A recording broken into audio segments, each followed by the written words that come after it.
Paz em Cristo, Feliz Natal. Hoje realmente é uma data que marca esse evento tão importante que é a vinda de Jesus à nossa terra. E, na verdade, se a gente for olhar a história, o dia 25 de dezembro não é realmente a data do nascimento de Jesus. Isso foi consagrado, isso foi convencionado lá no comecinho da história. Provavelmente Jesus nasceu lá pelo mês de janeiro realmente. Mas independente dessa questão, nós temos um fato histórico. Jesus veio e veio num período histórico.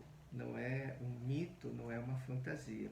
Queria começar lendo um texto que está lá em Lucas capítulo 2, versículos de 1 até 7. E diz o seguinte: Naqueles dias foi publicado um decreto de César Augusto, convocando toda a população do império para recensear-se.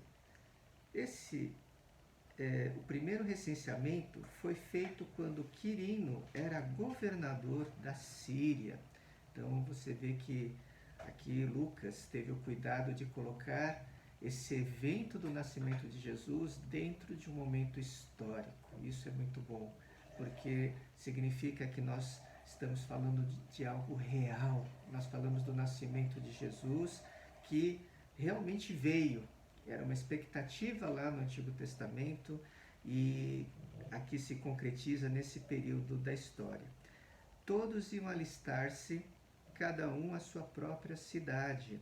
José também saiu da Galiléia, da cidade de Nazaré, e foi para a Judéia, até a cidade de Davi, chamada Belém, por ser ele da família, da casa e família de Davi, a fim de alistar-se com Maria, sua esposa, que estava grávida. E aconteceu que, estando eles ali, chegou o tempo de ela ter a criança. Então Maria deu à luz a seu filho, o seu filho primogênito. Enfaixou o menino e o deixou numa manjedoura, porque não havia lugar para eles na hospedaria. A gente está falando de Deus que veio à Terra. A gente está falando do nosso Senhor, Criador do Universo, aquele que é capaz de fazer coisas extraordinárias na natureza. A gente sabe que Ele criou o mundo e tudo que nele existe, esse mundo tão maravilhoso que nós vivemos, Ele criou. E Ele vem então aqui à Terra na forma de uma criança. E muito curioso aqui a forma como Lucas descreve. A Maria pega esse menino, enfaixa esse menino, porque provavelmente ele não tinha roupas. Ela põe o que tinha, era uma faixa, e a gente vê então nosso Deus, que se torna frágil como uma criança, que necessita de alguém para cuidar, que nem roupas tinha, e que foi enfaixado, e que também nós vemos que foi colocado numa manjedoura, não tinha berço para ele. Ele não nasceu no chamado berço de ouro. Era o lugar que tinha, era o lugar onde os animais comiam, era um lugar em que ele nem tinha um berço, que era dele, a manjedoura não era nem dele. E também, nós vemos que também não era dele, e não havia lugar para ele na hospedaria.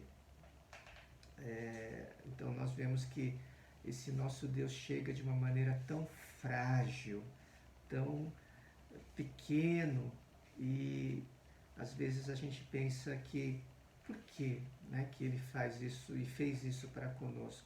É muito interessante notar que essa questão da força e fragilidade, de poder, de resistência, é algo que a gente pode fazer um paralelo lá em 2 Coríntios, capítulo 4, em que fala sobre um vaso, um vaso frágil, e como se nós fôssemos esse vaso frágil. Eu gosto bastante dessa passagem porque ela lembra como nós somos. Nem sempre a gente se recorda que a gente tem essa fragilidade. Às vezes a gente acha que é capaz de tudo, que podemos tudo, mas em alguns momentos a gente percebe que nós somos frágeis, como esse vaso que é aqui descrito, mas é interessante como esse vaso tem algo precioso dentro de si. Então, 2 Coríntios capítulo 4, versículos 7 até 12. Temos, porém, este tesouro em vasos de barro, para que se veja que a excelência do poder provém de Deus, não de nós. Em tudo somos atribulados, porém não angustiados. Ficamos perplexos, porém não desanimados. Somos perseguidos, porém não abandonados. Somos derrubados, porém não destruídos. Levamos sempre no corpo o morrer de Jesus, para que também a vida deles se manifeste em nosso corpo. Porque nós que vivemos somos sempre entregues à morte por causa de Jesus, para que também a vida de Jesus se manifeste em nossa carne mortal, de modo que em nós opera a morte, em vocês a vida. Eu gosto dessa passagem porque lembra que mesmo que nós sejamos tão frágeis como este vaso, a gente lembra também que o nosso Deus tão poderoso, ele viveu de uma forma frágil como um ser humano. Ele nasceu de uma forma frágil, de uma forma muito humilde. E ainda assim nós vemos dentro dele uma grandeza, um poder, uma resistência muito grande que às vezes a gente não enxerga. Eu queria fazer um paralelo entre esse nascimento de Jesus, que veio desta forma tão frágil, que é uma forma tão... em primeiro momento é o que nós enxergamos, até nesse mesmo texto de Lucas. E também aqui no texto de Coríntios a gente enxerga uma fragilidade. Eu queria mudar essa nossa perspectiva de fragilidade para que a gente enxergue que nós temos algo precioso dentro de nós. O que o apóstolo Paulo está colocando aqui é que, através de Jesus, em nós temos um grande tesouro, algo que faz com que nós superemos tudo aquilo que vem à frente. Às vezes a gente se considera como esse vaso tão frágil, né? Quando a gente fala de fragilidade, a gente lembra do vidro, a gente lembra de um vaso de porcelana, a gente lembra destas coisas que são fáceis de quebrar. A ideia da fragilidade está ligada a esta questão de não ter resistência às coisas que vêm. Mas o apóstolo Paulo fala que a resistência, aquilo que nos garante que vamos superar as dificuldades, aquilo que garante que mesmo a gente fazendo o que é certo, e muitas vezes é o que acontece, parece que é difícil a gente ter a vida cristã correta, a gente quer fazer o que é o certo, a gente quer fazer o que é o correto, e parece que as coisas vêm contra. Quanto mais eu quero fazer o certo, parece que o errado se torna mais forte, a resistência se torna mais forte. Talvez eu seja o único a querer fazer a coisa direito, e todos ao meu redor vão tentar me desestimular, vão colocar as coisas contrárias e vão tentar derrubar, como Paulo mesmo aqui coloca. Muitas vezes o fazer o certo implica em ser solitário, implica muitas vezes em um ponto de vista que é único. Talvez a gente seja o único na nossa sala, talvez no nosso trabalho, na nossa vizinhança, que tente fazer a coisa direita, a coisa correta, a coisa honesta. E o viver cristão muitas vezes se torna difícil porque nós queremos fazer aquilo que Deus quer, mas o mundo é contrário, e às vezes a gente se torna e se sente frágil, desanimado, desgastado, e a gente acaba sendo, a nossa fraqueza acaba se evidenciando. Entretanto, essa passagem é tão marcante para mim, porque ele fala que mesmo nós sendo assim, nesta aparência, um vaso de barro, frágil, um vaso de barro talvez até imperfeito e também feio, mas dentro de nós existe um tesouro precioso, esta fé na pessoa de Cristo, naquilo que Ele fez por nós, naquilo que Ele realizou por nós na cruz. Isso faz com que nós tenhamos esta força. Então, nesse Natal, com essa lembrança, que a gente tem de luzes, de Natal com esperança, como mensagens de amor, de paz. Eu creio que uma das grandes mensagens que Deus nos traz através da pessoa de Jesus, desse amor tão grande do seu Filho sendo enviado de uma forma tão frágil, de uma forma tão comum, de uma forma que parece tão simples, né? E muitas vezes não tem nada para nós, né? E não representa nada para nós. Na verdade, ele representa tudo, porque através dessa fragilidade, dessa pequenez, a gente muda o nosso foco, não olhando apenas para as coisas exteriores, não apenas para aquele momento, mas entendendo quem é essa pessoa de Jesus, o que ele representa e o que ele fez por nós. E é por causa disso que podemos caminhar e continuar na fé. Talvez esse ano tenha sido difícil para todos nós, talvez esse ano tenha sido difícil para você, por uma série de questões, mas eu queria animá-lo a não olhar apenas para as circunstâncias, a não olhar apenas para as dificuldades que existem, mas olhar além. Talvez olhar para dentro de si mesmo, enxergar que tem um tesouro. A Bíblia nos garante que é um tesouro inestimável. Apesar da aparência feia que talvez a gente enxergue ao nosso redor, talvez a gente se sinta fragilizados, mas a gente pode entender que dentro de nós temos a força que vem do Senhor, o poder que vem do Senhor, a grandeza que vem do Senhor. É isso que o apóstolo Paulo coloca em nós. Eu queria só encerrar lendo mais esse trechinho, recordando para nós aqui o que o apóstolo Paulo coloca para nós aqui em 2 Coríntios. Em tudo somos atribulados, porém não angustiados. Ficamos perplexos, porém não desanimados. Somos perseguidos, porém não abandonados. Somos derrubados, porém não destruídos.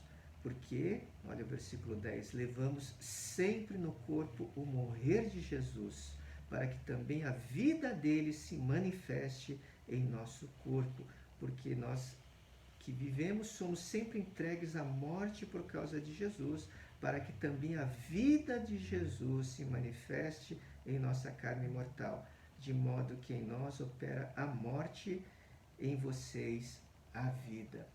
Então, nós podemos lembrar que Jesus nasceu, e não foi só o nascimento dele que foi um evento importante para as nossas vidas, mas ele cresceu, ele deu todos os exemplos para as nossas vidas, e mais do que isso, ele morreu na cruz por nós.